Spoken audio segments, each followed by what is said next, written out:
우리는 가끔 아무 일도 일어나지 않았는데 마음이 계속 바쁜 날을 겪어요. 특별히 걱정할 만한 사건이 있었던 것도 아닌데 머릿속에서는 계속 다음 장면을 미리 떠올리고 대비하게 되는 날이에요.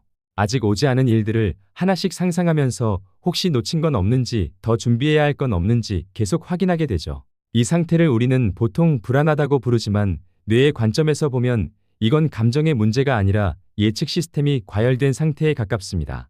뇌의 중요한 역할 중 하나는 미래를 예측하는 일이에요. 위험이 오기 전에 대비하고 문제가 생기기 전에 피할 수 있도록 계속 다음을 계산합니다. 이 기능 덕분에 우리는 살아남아 왔고 일상도 비교적 안전하게 유지할 수 있었어요. 그런데 이 예측 시스템은 필요할 때만 작동하는 장치가 아니라 조건이 맞으면 계속 켜진 채로 유지됩니다. 특히 불확실한 상황이 길어질수록 뇌는 예측을 멈추지 않으려고 해요. 문제는 이 예측이 실제 상황보다 훨씬 앞서 나갈 때 생깁니다. 아직 일어나지 않은 일인데도 뇌는 이미 여러 경우의 수를 계산하고 대비하기 시작해요. 이 말에 이렇게 답하면 어떡하지? 이런 상황이 오면 감당할 수 있을까? 혹시 더 나쁜 방향으로 흘러가지는 않을까? 이런 생각들은 의식적으로 선택해서 떠올리는 게 아니라 뇌가 자동으로 돌리는 시뮬레이션에 가깝습니다. 이 시뮬레이션이 길어질수록 뇌는 실제 행동을 하지 않아도 이미 많은 에너지를 사용한 상태가 됩니다. 예측 시스템이 과열되면 뇌는 현재에 머무르지 못합니다. 지금 이 순간에 특별한 위험이 없어도 뇌는 계속 미래를 살피느라 에너지를 사용해요.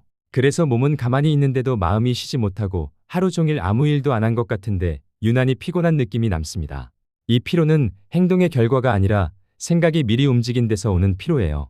여기서 중요한 오해가 하나 있어요. 이런 상태를 성격이 예민해서 걱정을 너무 많이 해서라고 생각하는 거예요. 하지만 예측 시스템이 과열되는 건 개인의 성향만으로 설명할 수 있는 문제가 아닙니다. 변화가 많았던 시기, 결정이 미뤄진 상태, 결과를 바로 알 수 없는 상황이 이어질 때 뇌는 자동으로 예측 강도를 높입니다. 이건 약함이 아니라 불확실성을 관리하려는 뇌의 방식이에요. 예측이 계속되면 뇌는 점점 더 많은 정보를 끌어옵니다.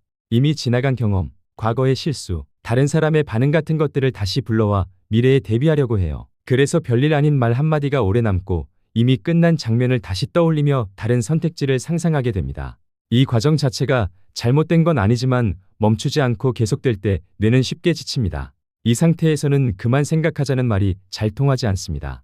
예측은 의식적인 생각보다 더 아래 단계에서 돌아가기 때문이에요. 뇌는 아직 안전하다고 결론 내리지 않았는데 생각을 멈추라는 신호를 받으면 오히려 더 많은 경우의 수를 점검하려고 합니다. 그래서 애써 잊으려 할수록 머릿속이 더 바빠지는 경험을 하게 되죠. 중요한 건 예측을 완전히 없애려는 게 아니라 지금 예측이 과열된 상태임을 알아차리는 겁니다. 지금의 마음 상태가 현실의 위험 때문이 아니라 미래를 미리 계산하느라 에너지를 쓰고 있다는 걸 이해하는 것만으로도 뇌는 조금 속도를 낮춥니다. 이건 문제를 해결해서가 아니라 상황을 다시 분류했기 때문이에요. 뇌는 분류가 끝나면 불필요한 경계를 서서히 내려놓습니다. 예측 시스템은 현재가 안전하다고 판단할 때 서서히 진정됩니다. 모든 걱정이 사라졌을 때가 아니라 지금 당장 대비하지 않아도 된다고 느껴질 때예요.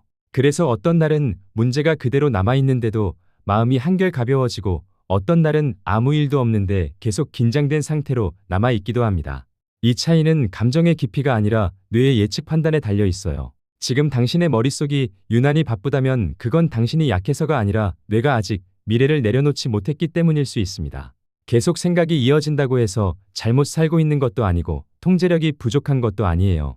그저 예측 시스템이 필요 이상으로 오래 켜져 있었던 거죠. 오늘 영상에서 기억했으면 하는 건 이 한 가지입니다. 멈추지 않는 생각은 당신의 성격이 아니라 예측을 멈출 조건을 아직 찾지 못한 뇌의 상태라는 것. 이걸 이해하는 순간 마음을 다루는 방식도 조금 달라질 수 있어요. 이런 이야기들이 필요할 때 다시 찾아올 수 있도록 Simply Mind를 곁에 두셔도 괜찮아요.